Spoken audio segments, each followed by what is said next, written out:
আজকে ক্লাস 10-এর উপপাদ্য 35 করাবো। উপপাদ্য 35-এর আছে প্রমাণ করতে হবে একই বৃত্তাংশস্থ সকল বৃত্তস্থ কোণের মান সমান। পেজ নাম্বার হচ্ছে 129। দেখো এখানে আমি একটা বৃত্ত এঁকে রেখেছি। এই বৃত্তের কেন্দ্র হচ্ছে ও এবং এবি হচ্ছে একটি বৃত্তচাপ। ওই বৃত্তচাপ এবি দ্বারা কেন্দ্রস্থ কোণ হচ্ছে এ ও বি এবং ওই বৃত্তের ওপর আরও দুটো বিন্দু নিয়েছি সি আর ডি। তাহলে এ সি বি এটা একটা বৃত্তস্থ কোণ আর এ ডি বি এটা একটা বৃত্তস্থ কোণ। তাহলে প্রমাণ করতে হবে, প্রামাণ্য বিষয় হচ্ছে প্রথমে তোমরা বইয়ে যেমন আছে এইভাবে লিখবে যে প্রদত্ত ও কেন্দ্রীয় বৃত্তের এসিবি এবং কোণ এডিবি যে কোনো দুটি কোণ এবিসিডি বৃত্তাংশে অবস্থিত। প্রমাণ করতে হবে যে এবিসিডি বৃত্তাংশস্থ সকল বৃত্তস্থ কোণই সমান।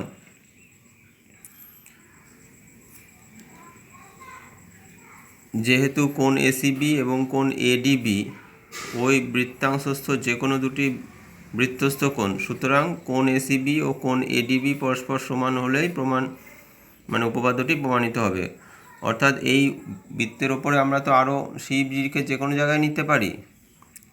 সি আর ডি বিন্দু যেখানেই নাও তাহলে এসি বি আর এস ডি বি দুটো বৃত্তাংশস্থ কোণ উৎপন্ন হবে।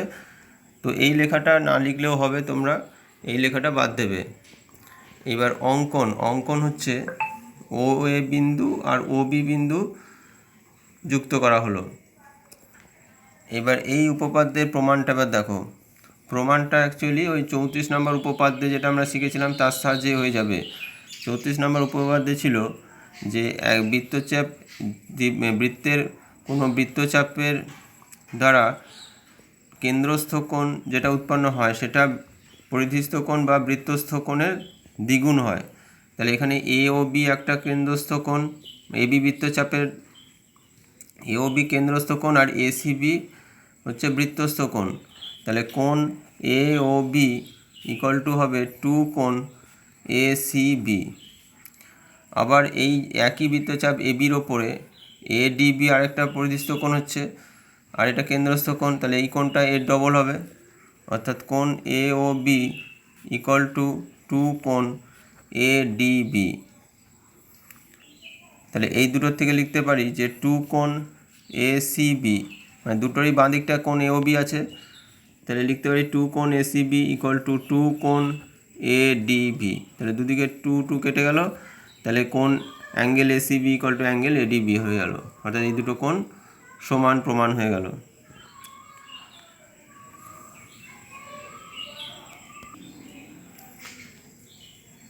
এবার কোষে দেখি 7.2-এর 12 র্যাকেটটা একটু বুঝিয়ে দিচ্ছি। পাশের চিত্রে ও বৃত্তের কেন্দ্র কোণ এসিবি মানে এই কোণটা হচ্ছে 30 ডিগ্রি, এ বি সি মানে এই কোণটা 60 ডিগ্রি, তারপর হচ্ছে ডিএবি এটা হচ্ছে 35 ডিগ্রি। তাহলে ডিবিসি এর মান কত, এই কোণটার মান চেয়েছে। এটা এক্স ডিগ্রি হলে এক্সের মান কত। দেখো আমি একটা ছবি এঁকে রেখেছি এখানে। তাহলে এই যে ত্রিভুজটা এবিডি ত্রিভুজের এখন আমি এ বি ডি কোণটা পেয়ে যাচ্ছি 60 degree plus x degree, B A D কোণটা পেয়ে যাচ্ছি 35 ডিগ্রি। তাহলে ত্রিভুজের তিনটে কোণের সমষ্টি যদি 180 ডিগ্রি হয় তাহলে কোণ এডিবিটা হবে 180 ডিগ্রি মাইনাস এই দুটো কোণের সমষ্টিটা মাইনাস করতে হবে, দিয়ে আসছে 85 ডিগ্রি মাইনাস এক্স। এখন এ বি বৃত্তচাপের ওপর এসিবি একটা বৃত্তস্থ কোণ বা পরিধিস্থ কোণ, এডিবিও একটা বৃত্তস্থ কোণ। তো আমি যে উপপাদ্যটা এখনই প্রমাণ করলাম যে একই বৃত্তচাপের ওপর বৃত্তস্থ কোণদ্বয় সমান হয়, তাহলে এসিবি আর এডিবি সমান হবে, অর্থাৎ এটা 30 ডিগ্রি হবে, এসিবি 30 ডিগ্রি। তাহলে এইটা 85 মাইনাস এক্স, এটা 30, তাহলে ওই দুটো ইকুয়াল করে দিলে এক্সের মান বেরিয়ে যাচ্ছে 55 ডিগ্রি। এইভাবে এই এক্সের মানটা বেরিয়ে গেল।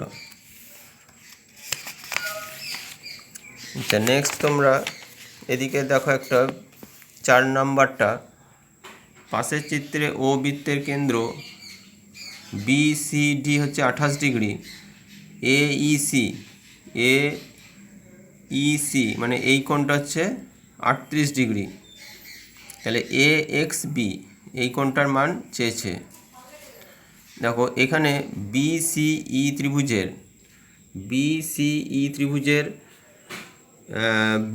EB বাহুকে বর্ধিত করা হয়েছে, তাহলে ABC হচ্ছে ত্রিভুজের বহিস্থ কোণ।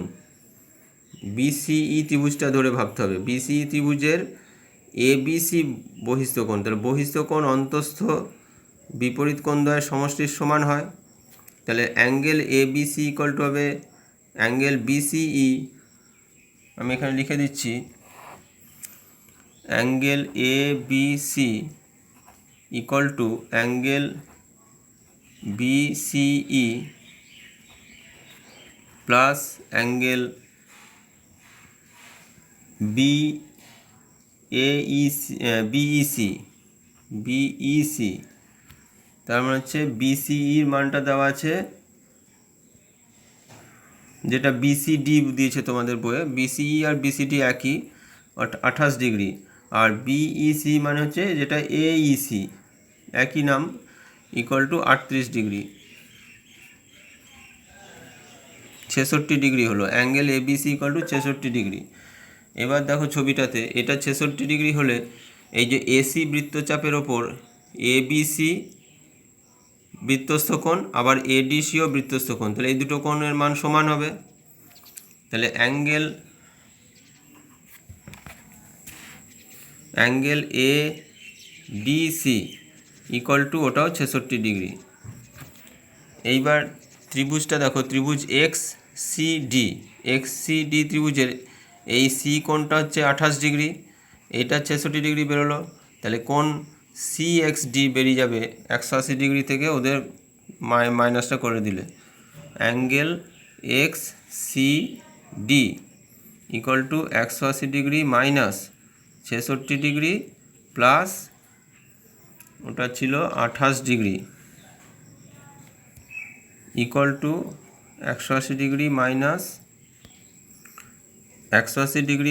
94 ডিগ্রি ইকুয়াল টু 86 ডিগ্রি। তাহলে অ্যাঙ্গেল XCD না সরি এটা অ্যাঙ্গেল, এটার নাম হবে angle CXD। Angle CXD equal to বেরোলো 86 ডিগ্রি। এই কোণটা 86 ডিগ্রি হলে AXBও 86 ডিগ্রি হবে, কারণ এরা হচ্ছে বিপরীত কোণ, তার মানে বি অপশানটা ঠিক হবে। এর পরের উপপাদ্যটা হচ্ছে উপপাদ্য 37, অর্ধবৃত্তস্থ কোণ সমান। দেখো এখানে একটা বৃত্ত আঁকা আছে, AB হচ্ছে বৃত্তের ব্যাস আর C হচ্ছে বৃত্তের ওপর একটা যে কোনো বিন্দু, তাহলে ACB একটা অর্ধবৃত্তস্থ কোণ। তাহলে প্রমাণ করতে হবে ACB ইকুয়াল টু 180 ডিগ্রি। এবার এই যে APB বৃত্তচাপ দ্বারা AOB একটা কেন্দ্রস্থ কোণ উৎপন্ন হয়েছে, আর ACB ওই APB বৃত্তচাপের ওপর এই ACB হচ্ছে বৃত্তস্থ কোণ। তো কেন্দ্রস্থ কোণ বৃত্তস্থ কোণের দ্বিগুণ হয়, সেই জন্য লেখা যেতে পারে যে কোণ AOB ইকুয়াল টু 2 কোণ ACB। কিন্তু AOBটা যেহেতু এক সরল কোণ, AOB কেন্দ্রস্থ কোণ, এটার মান আবার এক সরল কোণ অর্থাৎ 180 ডিগ্রি, তাহলে 2 কোণ ACB is equal to 180 degree. তাহলে 2 দিয়ে ভাগ করে দিলে, যে 2 সমকোণ মানে 180 ডিগ্রি, তাহলে 2 দিয়ে ভাগ করে দিলে কোণ ACB ইজ ইকুয়াল টু আসছে 1 সমকোণ। তাহলে প্রমাণ হয়ে গেল যে অর্ধবৃত্তস্থ কোণের মান 180 ডিগ্রি, হ্যাঁ এই angle ACB equal to 180 degree, অর্ধবৃত্তস্থ কোণ সমান 1 সমকোণ।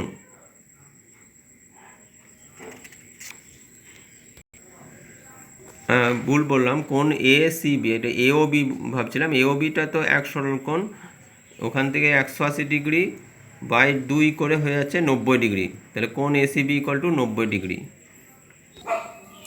এবার দেখো কোষে দেখি 7.3 এর MCQ এর 10-এর 2-এরটা, QR বৃত্তের একটি জ্যা এবং PQR বৃত্তের একটি ব্যাস। এই যে QR হচ্ছে জ্যা আর PR ব্যাস, ওডি কিউআর বাহুর ওপর লম্ব, কিউআর বাহুর ওপর লম্ব ওডি, ওডি 4 সেন্টিমিটার হলে পিকিউ এর দৈর্ঘ্য কত বের করতে হবে। তো দেখো এখানে পি আর যেহেতু বৃত্তের ব্যাস, তাহলে পি কিউ আর এটা হচ্ছে অর্ধবৃত্তস্থ কোণ সমান এক সমকোণ 90 ডিগ্রি, যেটা একটু আগে প্রমাণ করলাম উপপাদ্যতে। তাহলে এটাও পি কিউটাও হচ্ছে পি কিউ আর কোণ 90 ডিগ্রি, আবার ও ডি আর এটাও যেহেতু লম্ব বলেছে এটাও 90 ডিগ্রি, অর্থাৎ পি কিউ এবং ওডি একই সরলরেখা কিউ আর এর ওপর লম্ব। তাহলে ওডি আর পি কিউ সমান্তরাল হবে। তাহলে এই যে দুটো ত্রিভুজ পাচ্ছি ডিওআর আর কিউ পি আর, এর হচ্ছে সদৃশকোণী ত্রিভুজ।